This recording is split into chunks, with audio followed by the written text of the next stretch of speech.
Hello दोस्तों, welcome to our channel. स्वागत है आपका हमारे YouTube channel the unknown biography में। वीडियो को लास्ट तक ज़रूर देखिएगा। अगर आपको वीडियो पसंद आती है तो वीडियो को लाइक, चैनल को सब्सक्राइब और बेल आइकन को ज़रूर दबाइएगा। सामने हो मंजिल तो रास्ता ना मोड़ना, जो भी मन में हो वो सपना ना तोड़ना।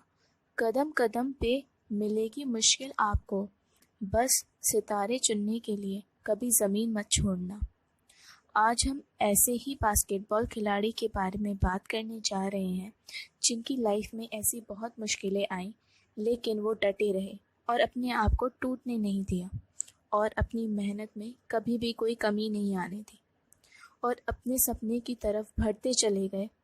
हम बात कर रहे हैं Indian basketball player mister Narendra Grewal के बारे में। इनकी कहानी शुरू होती है 1988 बामला गांव में, जहां इनका जन्म हुआ था। इनके पिता श्री रणवीर सिंह, जो कि एक फार्मर भी थे और एक गवर्नमेंट नौकरी भी करते थे, जिसमें उनकी सैलरी ज़्यादा कुछ खास नहीं थी। और इनकी माता श्रीमती राजबाला देवी, जो कि एक हाउसवाइफ थी और वो घर के और खेतों के सारे काम संभालती थी। नरेंद्र ग्रेवाल बचपन से ही खेल कूद में शामिल रहते थे, अलग अलग तरह के गेम खेलते थे। लेकिन उनके बास्केटबॉल खेलने का सफ़र शुरू होता है उनके कज़न ब्रदर, जो कि बास्केटबॉल खेलते थे, जब उन्होंने कहा कि तू भी ग्राउंड जाया कर, और उनके पिताजी से भी बोला कि इसे ग्राउंड भेजा करिए। मैं आपको बता दूं कि बामला गांव में एक बास्केटबॉल कोर्ट है जहां पर कोच आते थे, जिनका नाम वेद प्रकाश लामा है। तो नरेंद्र जी भी कोर्ट जाने लगे। उनकी उम्र तब 9-10 साल होगी, तो वो भी बच्चों की तरह आज कोई दूसरा गेम, कल कोई दूसरा गेम खेलने का मन करता था। तो वो 2 दिन कोर्ट जाते थे और अगले ही दिन क्रिकेट खेलने चले जाते थे। तो उनके कोच किसी बच्चे को उनके घर भेजकर उन्हें बुलाने भेजते थे, या फिर उनके कोच जब भी उनके पिताजी से मिलते थे तो बोल देते थे कि उसे रोज़ कोर्ट भेजा करिए। और वो घर से तो कोर्ट बोलकर ही जाते थे, लेकिन बीच में वो क्रिकेट खेलने चले जाते थे। तो ऐसे ही उन्हें बास्केटबॉल खेलने का सफ़र शुरू हुआ।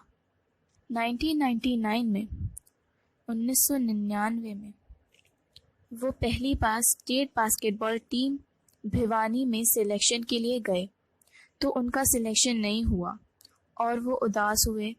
इसलिए नहीं कि उनका सिलेक्शन नहीं हुआ, इसलिए क्योंकि उन्हें वो शर्ट और लोवर नहीं मिला जिसमें पीछे भिवानी लिखा होता है और उसे पहनकर मार्च पास्ट होती है। फिर उनके कोच ने उन्हें समझाया कि तुमने तो अभी खेलना शुरू किया है और मेहनत करो, रोज़ प्रैक्टिस करो तो हो जाएगा सिलेक्शन। फिर 2000 में वो फिर से स्टेट बास्केटबॉल टीम भिवानी की सिलेक्शन के लिए गए और वो बड़े आराम से सिलेक्ट हो गए। उसके बाद उनका पहला मैच गुरुग्राम से हुआ, जो कि उनकी टीम 1 पॉइंट से हार गई थी। वो उनका पहला मैच था और उसमें ही वो और उनकी टीम हार गई थी। फिर उनके कोच ने उन पर और उन्होंने गेम पर बहुत मेहनत की और 2001 में उनकी टीम स्टेट चैम्पियन बनी। उसके बाद 2001 में ही उन्होंने नेशनल खेला हरियाणा की टीम की तरफ से, और ये कंटिन्यू चलता गया अंडर 19 तक। इस बीच में उन्हें जो दिक्कत आती थी, वो गांव में प्रैक्टिस करते थे, लेकिन जब भी कोई टूर्नामेंट आता था तो भिवानी की टीम बनती थी, तो उन्हें भिवानी जाना पड़ता था प्रैक्टिस करने के लिए। तो वो सुबह जल्दी 5 बजे उठकर तैयार होकर गांव से किसी गाड़ी के आने का इंतज़ार करते थे। फिर भिवानी पहुंचकर वहां प्रैक्टिस करते थे, 11 बजे तक वापस आते थे और फिर 3-4 घंटे बाद वापस भिवानी जाते थे। फिर प्रैक्टिस करते थे, रात में लौटते थे। यही उनका रूटीन रहता था। और इस बीच में वो अपने हिस्से का काम भी करते थे। वो था भैंस का चारा लाना खेत से। और इन सारी चीज़ों में उन्हें अपना स्कूल का भी देखना होता था। पढ़ाई पर ध्यान नहीं दे पा रहे थे और वो गेम में अच्छा कर रहे थे और उन्हें लगा कि वो इसे जल्दी कुछ हासिल कर सकते हैं। और जब वो गांव में प्रैक्टिस करते थे तो तब उनका काम होता था भैंसों को पानी पिला कर लाना। शाम के टाइम में और उस टाइम में ही उन्हें अपने ग्राउंड भी जाना होता था। तो जो भी गांव से होगा वो ये समझ सकता है। फिर 2004 में जब वो नेशनल खेल कर आए तो उनके एक दोस्त जिसका नाम मुकेश था, तो उन्होंने उनसे कहा कि तुम गांव में प्रैक्टिस कर रहे हो और अच्छा खेल रहे हो, लेकिन तुम्हें गांव में कंपटीशन नहीं मिल रहा। तो उन्होंने सजेस्ट किया कि तुम साई ज्वाइन कर लो, वहाँ तुम्हें कंपटीशन मिलेगा। फिर उन्होंने 2005 में साई ज्वाइन किया। फिर वहाँ पर जाने के बाद उन्हें बहुत सारी चीज़ें चेंज हो गई। वहाँ पर उन्हें मॉर्निंग और इवनिंग प्रैक्टिस करनी होती थी और प्रॉपर डाइट लेनी होती थी, और वहाँ पर उन्हें कोई काम नहीं होता था। वहाँ पर अच्छे प्लेयर्स के साथ प्रैक्टिस होती थी और उनका गेम अपने आप अच्छा होने लगा। 5-6 महीने में उनके गेम में उन्हें इम्प्रूवमेंट दिखने लग गई। फिर उनकी लाइफ में एक और टर्निंग पॉइंट आया। उनके पापा ने उनका फॉर्म भर दिया एयरफोर्स स्पोर्ट्स कोटा के लिए। फिर उन्होंने ट्रायल दिया और 2005 के लास्ट में उनका एयरफोर्स में सिलेक्शन हो गया और उन्होंने ज्वाइन कर लिया और 6 महीने की ट्रेनिंग करी एक सोल्जर की तरह। उसके बाद जब उनकी ट्रेनिंग हो गई, फिर जब वो एयरफोर्स की टीम में आ गए तो वहाँ पर पूरे दिन प्रैक्टिस होती थी और वो ग्राउंड में मॉर्निंग में 6:15 पर जाते थे और 11:30 पर वापस आते थे, और इवनिंग में 4 बजे जाते थे और 8 बजे वापस आते थे, जो कि बहुत हैट्रिक हो जाता था।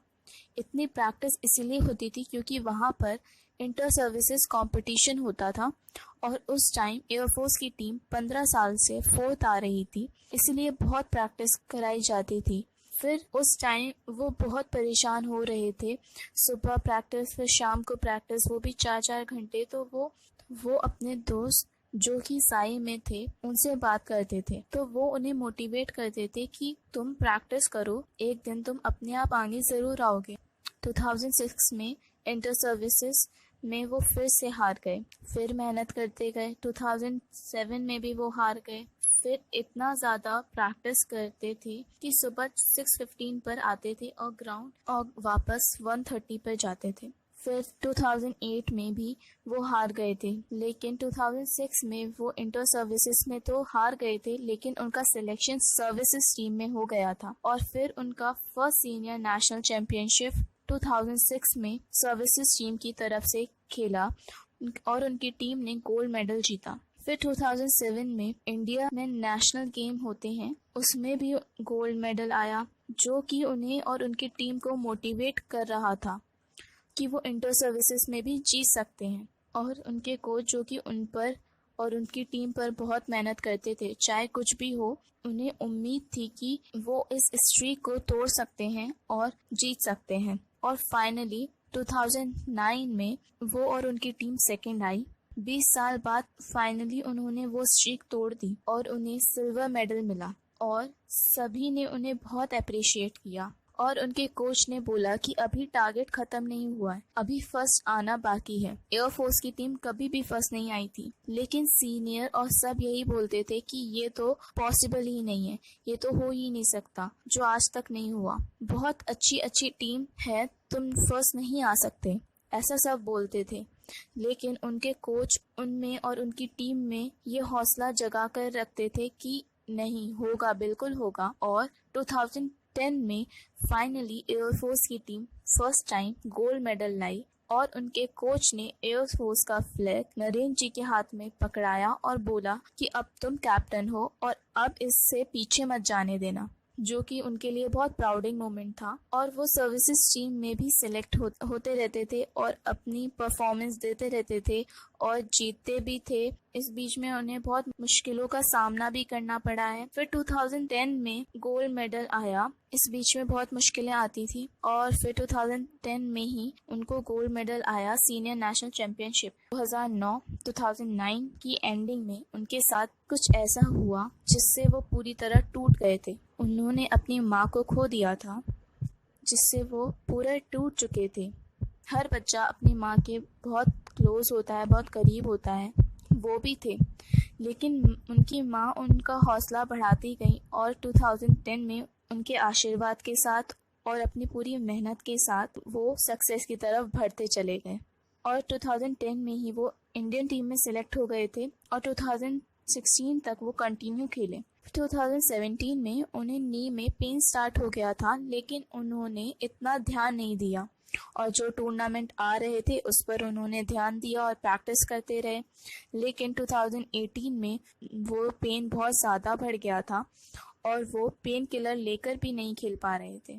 फिर डॉक्टर ने कहा कि सर्जरी करवानी पड़ेगी। फिर उन्होंने 1 साल का ब्रेक लिया और उन्होंने सर्जरी करवाई और अब हम सब उनका वेट कर रहे हैं कमबैक का। और उनकी लाइफ का एक बहुत ही इम्पोर्टेंट मोमेंट 2010 में ही उनकी मुलाकात उनकी लाइफ पार्टनर से हुई थी, जो कि इंटरनेशनल प्लेयर हैं और इंडियन बास्केटबॉल टीम में भी थी और एशियन गेम्स भी खेले हैं।